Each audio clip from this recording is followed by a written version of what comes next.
Steve Hassenplug. This is a Connect 4 robot. The kids will play against it.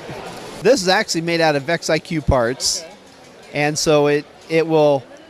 It's got 3 touch sensors, so so they can select the column and where they want to drop it, and then after they drop the chip in, the robot will play its turn, and usually the robot wins.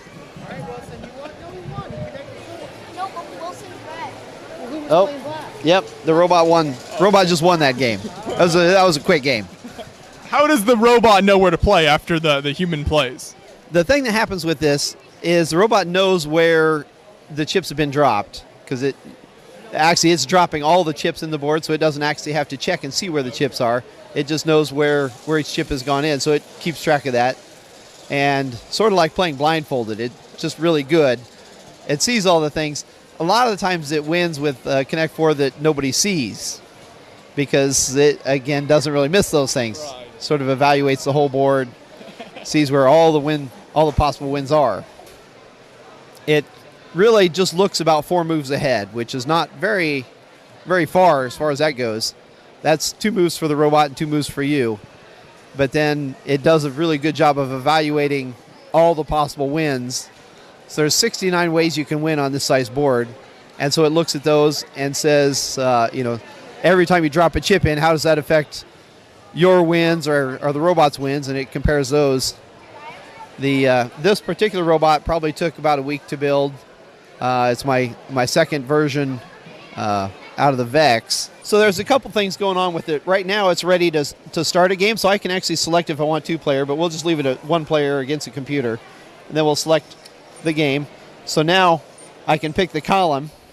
So go ahead and pick a column and then hit the red button to drop the chip in. And now it shows blue because it's getting ready for the computer's turn. And then as soon as it's ready again, it'll let you pick another column. And he'll just pick his column and drop it in there. And then it just keeps going. And in just a little bit, it'll start flashing blue. That means the robot won. And then at the top here, you've got just kind of drop down and dispense each piece. So that one's probably the trickier part of the build. It's set up so that, of course, one of the challenges with this kind of build is making it work with the pieces that are not system pieces. So making it just the right size for the chips that it has to grab. It has the wheel that will turn each time it drops a chip in. So first it turns to one direction to drop the red chips, and then it'll turn the other direction to push out a black chip. And then just the simple cartridge that holds the chips. Pretty straightforward with the one motor that just tilts. It actually has a sensor in it, or it'll look at the rotation on the motor. So if it tries to drop a chip in and the chip doesn't actually fall, it'll keep trying to drop it until it actually falls in there. There we are at the end of the game. It kind of shows on the screen. I don't know how well you can see that.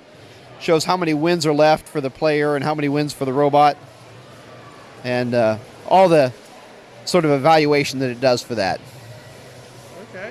This is really neat. Does everything run fairly smoothly throughout the day, or is there like upkeep you have to do on it? There's really not a lot that this requires. Like I say, I fine-tuned it a bit. Every once in a while it misses when it's trying to spit out a chip up here, because again, getting this gap just right so that just one chip comes out was one of the trickier parts of this. Getting it so that the arms, when they go forward, to push the chip out, so it goes just the right distance and everything. That was probably the trickiest part of it. This one's kind of refined. One of the things that it's set up so that 2 people can actually play against each other. I normally just play so somebody plays against a robot, but I had somebody ask one time if they could play without the robot, which is kind of like playing Connect 4. And so I went ahead and made one where the robot drops all the chips in, and then so it's still kind of entertaining to play, even if you don't use the logic behind it. But then it's pretty simple as far as how it plays. I guess the tricky part's all the logic and how it evaluates the board. We get a lot of kids, they pretty much line up here during the day, and one right after another.